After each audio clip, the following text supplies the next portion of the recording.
Assalamu alaikum, brothers and sisters, and welcome to another episode of Muslims in America.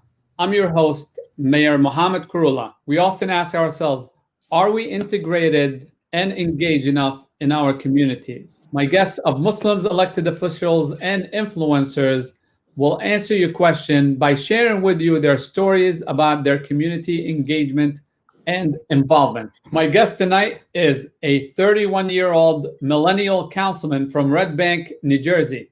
But before we go on, please make sure that you subscribe to my page. And if you like what you hear, make sure that you hit the like button. Let's go.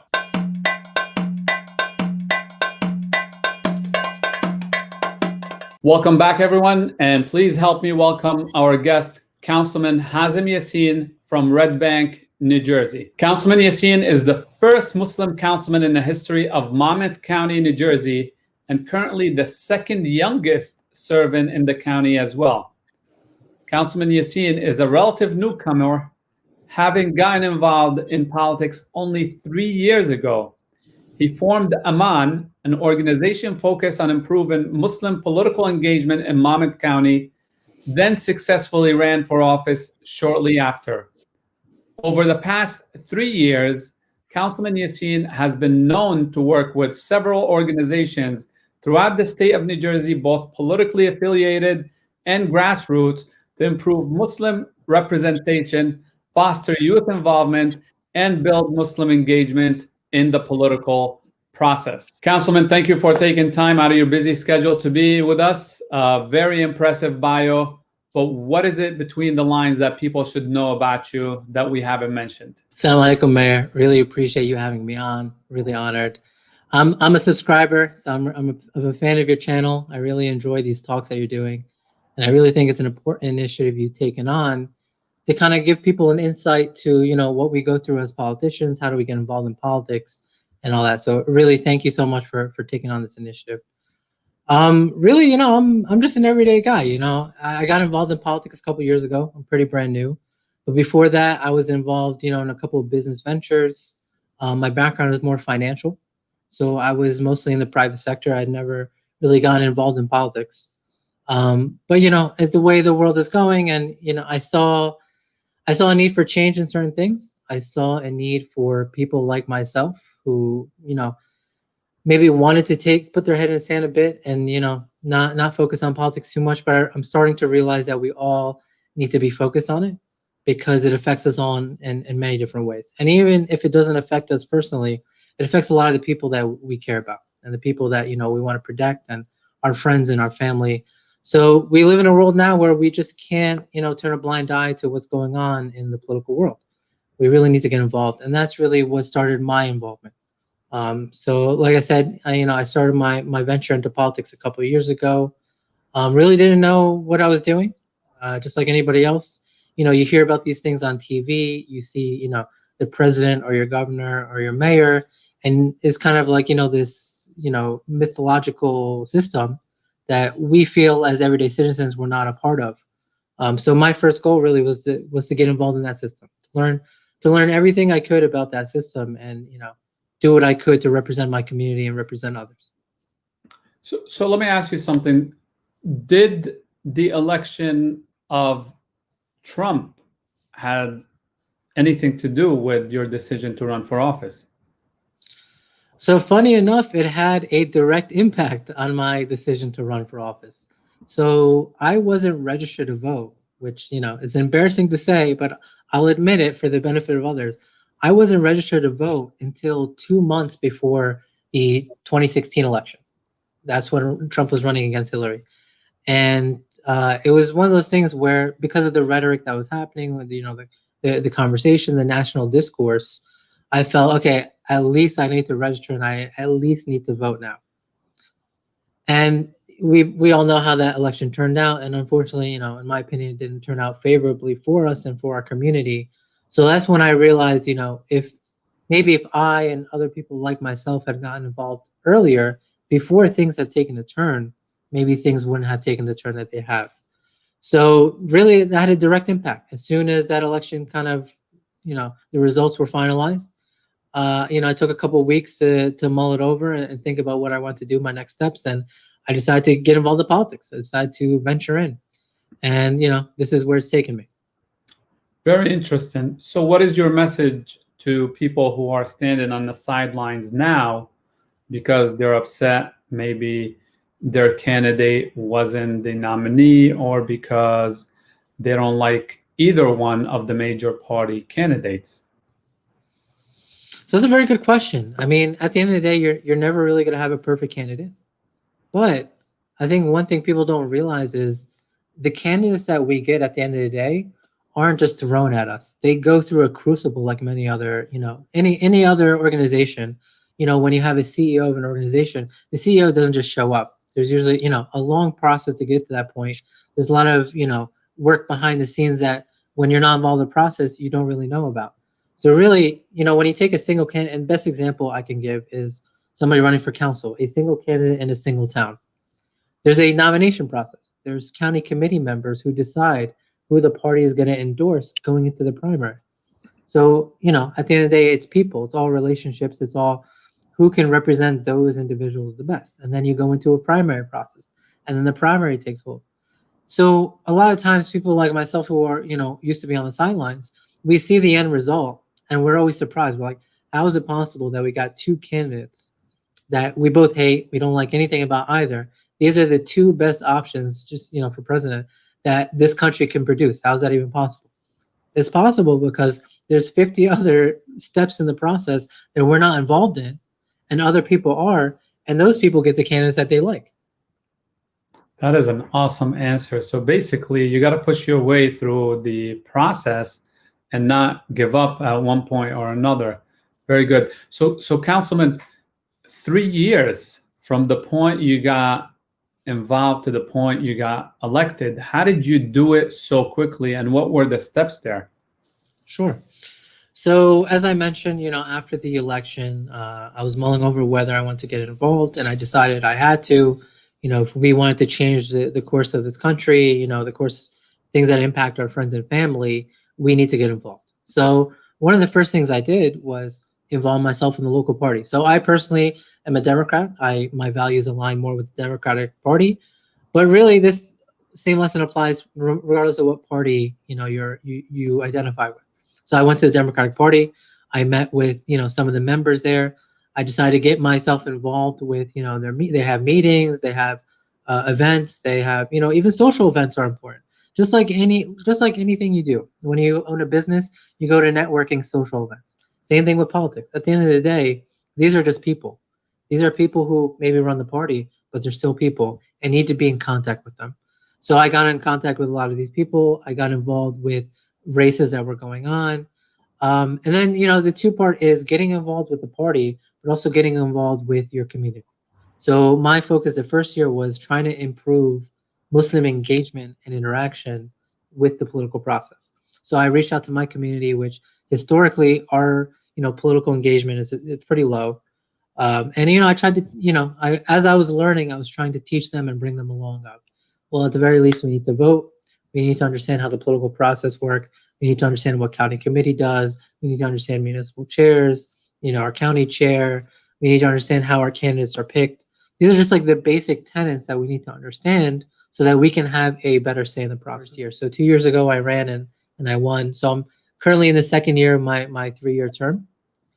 And yeah, so alhamdulillah, I got elected as the first Muslim in the county, which just shows you, I really wish I wasn't the first. It just shows you the lack of involvement our community historically has, where here in 2019 is when I took office, was the first Muslim in the history of Monmouth County. Muslims have been living in Monmouth County for 50, 60, 70 years. It's not like I'm the first one to live in the county.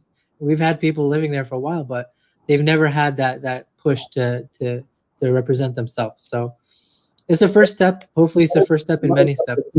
What is the percentage, if you don't mind sharing with us as you're speaking about it? Percentage of? The Muslim community or the Arab community? So I don't know percentage-wise, but I know there's roughly 10,000 Muslims living in the county, which is a pretty significant. I mean, Red Bank is 12,000 people. There are towns in Monmouth County that are 5,000, 6,000. So 10,000 people without representation is, not what we're looking for. Awesome. So you spoke about your values being aligned with the Democratic Party. But is there anything in politics that misaligns with your values as Muslim? There are a couple of things, and a lot of it has to do with what I personally don't get involved in. So one example that I tell people when they say, do you feel like you can do politics and still stick to your values? So in Islam, alcohol is a sin, is illegal for us, I guess is the best term for it. So when we get resolutions before the council that vote on liquor licenses, I abstain. I don't vote on those. Same thing goes for certain things that deal with interest.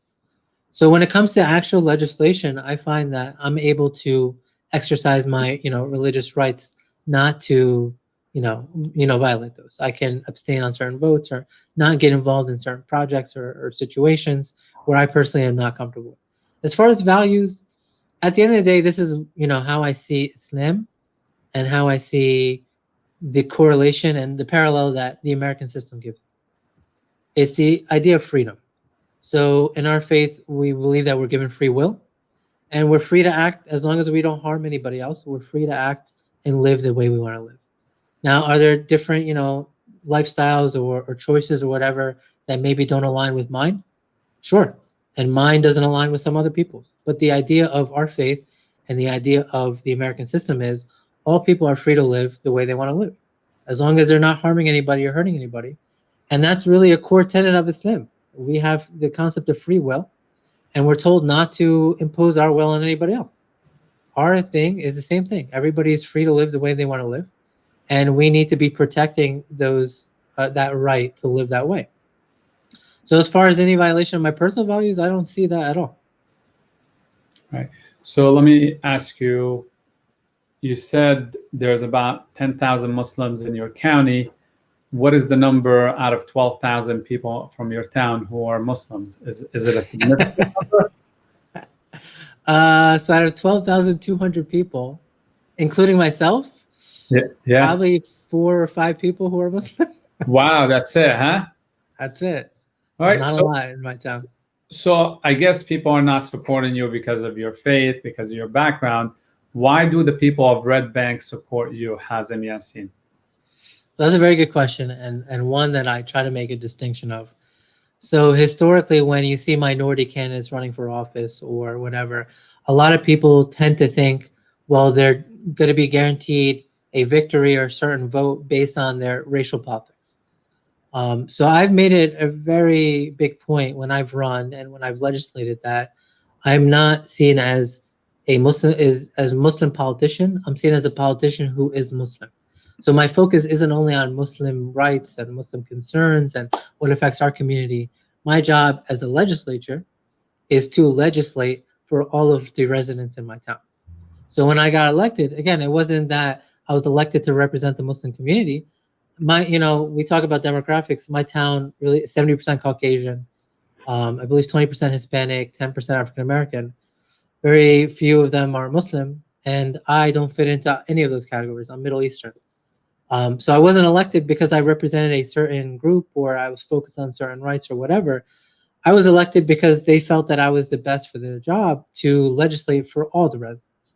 And really, that's something I really make a big point on. Why? Because just like you see any other politician, whether they be Christian, Jewish, Hindu, atheist, whatever, the idea is they're elected to legislate. They're not elected based on their faith. So I'm elected to legislate regardless of what my faith is. I'm here to represent my people and represent the community. So you talk about your work in town and legislation. What are some of the initiatives that you spearheaded in your town? So one of the first things that I focused on my first year is something called a PLA. Basically, what that means is when the borough does whatever municipal work that we do, we make sure that we're using union members for that work. So I personally am a big proponent of unions. I believe, everyday working class Americans need to have a fair shot when they're dealing with these contract negotiations. And I think it's important that we support them in that because that's the best way that people are going to get wages that they can support their families with. So that was one of the biggest pieces of legislation my first year, which I was very proud of. One of the newest initiatives this year was something we've done in response to COVID-19. So because of the pandemic, restaurants were hit particularly hard, and we were looking for ways in town to support them. How do we get people to at least order out? And then as the governor moved to outdoor dining, how do we support that? So something we did is something we call a pedestrian plaza. So our downtown area, home to a lot of restaurants, we actually shut down the street and made it a pedestrian walkway, pedestrian plaza, where the restaurants can have their tables out, people playing music, people could just hang out and have a good time. And it's really put us on the map. It's gotten state level exposure. We're one of the first to do it in the state. Senator Sweeney actually had commented on it because I presented the proposal to him just to get his take on it, and he thought it was one of the most innovative proposals he'd seen in the year. And it's been a boon for our town. A lot of the restaurants tell me that they would have gone out of business if we hadn't done that. And so that I'm really is proud of those two. behind me, obviously, right? Yeah, so the picture that you have behind you represents what it looks like on a Saturday night. Right. It's been awesome. It's The been amazing. background from the place I'm interviewing a person from. It's been great. It looks very nice, by the way. You got to come out and eat dinner with me sometime. I will, man. All right. So you seem to have approached the political involvement with a plan, and you came into it. But what about people who don't know how to plan, but they want to be involved? How can they get engaged? And I usually say, look, just put your foot in the door and one thing will lead to another. What are your suggestions? Sure. It's a very good question. So I'll give you, something somebody told me when I first got involved. I reached out to the executive director for the Monmouth County Democrats. I met up with him and, I said, hey, I want to get involved. And one of the first things he told me is, we've been waiting for somebody like you. And I said, what do you mean by that? He's like, we haven't had any members of the Muslim community involved in our politics in the last 5-10 years. We've been looking for people to actively get involved. And, some people would step in and out, but it never panned out. So I can confidently tell you, these people are always looking for people to get involved. They're always looking for our community to get involved. They're waiting and welcoming us with open arms. We have to take that step, and it's a very easy step on our part. But to go over, the two ways that I tried to go about it, and Mayor, you were very helpful to me. And your one example is, use the people who are already there. Reach out to Muslim elected officials, Muslim political people, and talk to them. Say, hey, I want to get my foot in the door in this town or this county. Do you have any contacts there? Because at the end of the day, just like any business or any industry, this is all about relationships and who do you know. And now that we have Muslim people involved, we can start facilitating those conversations. So, Mayor, you were a big help when I was getting involved. I'd reached out to you a couple of times. I said, hey, do you have any advice for running for office? Do you know any people in this area that I can reach out to and learn from? That's the easiest way now. And the second way really is Google. I just Googled it. I looked up Monmouth County Democrats. I looked up, who runs the organization. I sent them an email. They got back to me within 24 hours. So really, it may seem difficult. I know, again, because when we think of the political system, it seems like this shadow mythological system and we have no involvement in it. But at the end of the day, it's your neighbors, it's everyday people who are kind of running the system, so to speak. And if you just reach out, they're welcoming you with open arms. Right. So you make it sound so easy, but it's not all flowers and butterflies, obviously. No. What were some of the challenges? Were there any biases? And the reason I asked that in every single interview, because obviously experiences are different, but I want people to know that there's always a way around it. So were you faced with any challenges that you could share with us and how you went around it? Sure. So I think the two biases that I faced, one being Muslim American, which even though I feel like the Democratic Party aligns with us, I think it's something that many minority politicians get pigeonholed in, is what I talked about earlier of, when I first got involved, people just saw me as the Muslim representative. They didn't see me as just another Democrat who wants to get involved and maybe wants to run for office. I was kind of pigeonholed into a Muslim, corner. The second thing was young. I was very young. When I got involved, I was 27, I believe, 28. And when you're 27, 28, especially in a profession where most people are 55, 65, you're not really going to be taken seriously right off the bat. So how do you overcome those biases? Honestly, just constant contact and volunteering. The way I got over the young, I volunteered every chance I could. I would walk with candidates, I would speak to them, I would have a conversation with them. And the more I was able to speak to them, the more I was seen in a different light. I got involved in a lot of campaigns. I did a lot of campaign work, presented some ideas that were used. I tried to prove myself as, not just some guy, somebody who, had the intelligence and the creativity and the skill really to make it in the party. And then the Muslim thing really, representing the community is important to me. So it's not something I shy away from. It's not something that you should be like, well, Right. don't tell people you're not Muslim or anything. It's something you should be proud of. But at the end of the day, when I ran in Red Bank, I wasn't running because I was a Muslim politician. I was presenting ideas that were beneficial for the town. I presented an idea for a job fair. I presented an idea for the parking lot in our town. I'd presented an idea for that affected education. I presented ideas that weren't Muslim focused. They were focused on the community at large. And when you do that, people start to see you in that light of, oh, he's not just a Muslim politician, he's a legislator. He wants to, help everybody in the community. And so those are the two ways I got around it. That is excellent. So you were recently featured in Insider NJ as one of the top millennials in the state. What was your ranking out of 100? Number 40. You're number 40. So wow. So that's a pretty good ranking. Thank So any word of advice to millennials in particular when it comes to getting involved in politics or standing on the sideline? Sure. So biggest advice I try to give to people who are young and want to get involved in politics, what you're going to hear is it's not your time. What you're going to hear is you need to learn, you need to wait, you need to listen. And that's true. I don't want to discount that. When I first, you think you know everything, you get in there, you have no idea what you're doing, what you're talking about. But you bide your time and you learn. But don't let anybody tell you you're not ready for something or that you can't do something. So again, when I was running, there were people who were 20, 30 years older than me who wanted to run for the position I was running for. And I was told, well, how about you sit this one out, let them run.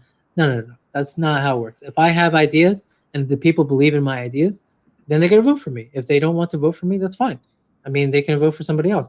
But don't let anybody tell you because you're young that that's somehow a disadvantage or should discount you from running for any position or doing anything you want. One example that I use sometimes is, so earlier this year, I started an initiative, and Mayor, you were a part of it, and I appreciate you donating to it. With the COVID stuff, I wanted to get 100 elected officials to donate money to First Lady Tammy Murphy's pandemic relief fund. And a lot of people were telling me, who are you going to reach out to and who are you going to talk to?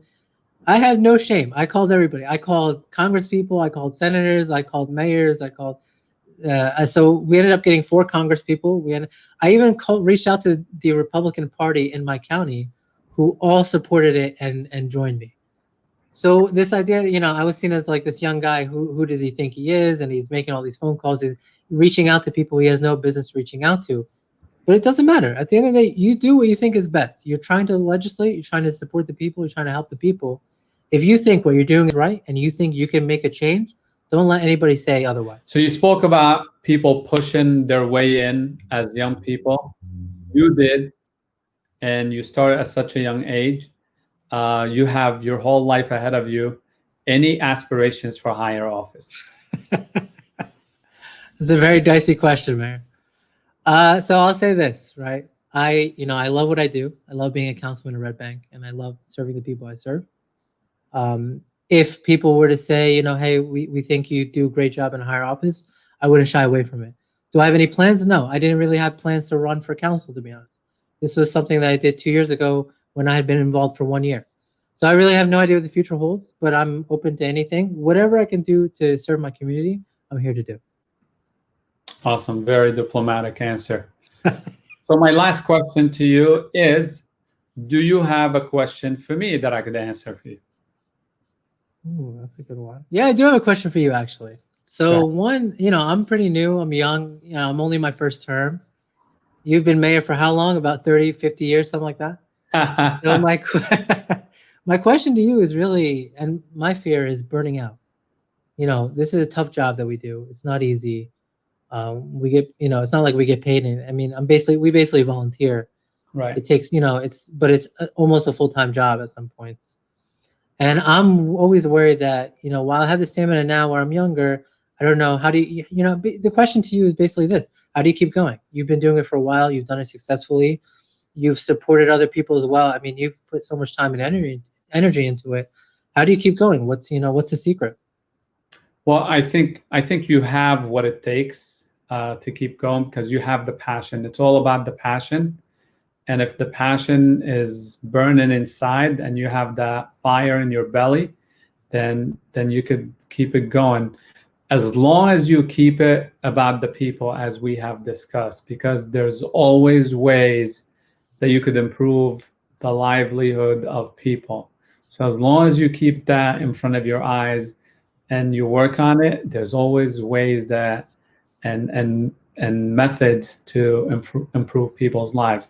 Now, you could do it at your level, you could do it at a higher level, or you could completely disengage from politics and go outside of politics into charitable work. I always say, look, if I am out of politics, I am going to go into something else and somewhere else, because it's just what I am. It's just what I'm all about, and I want to help people.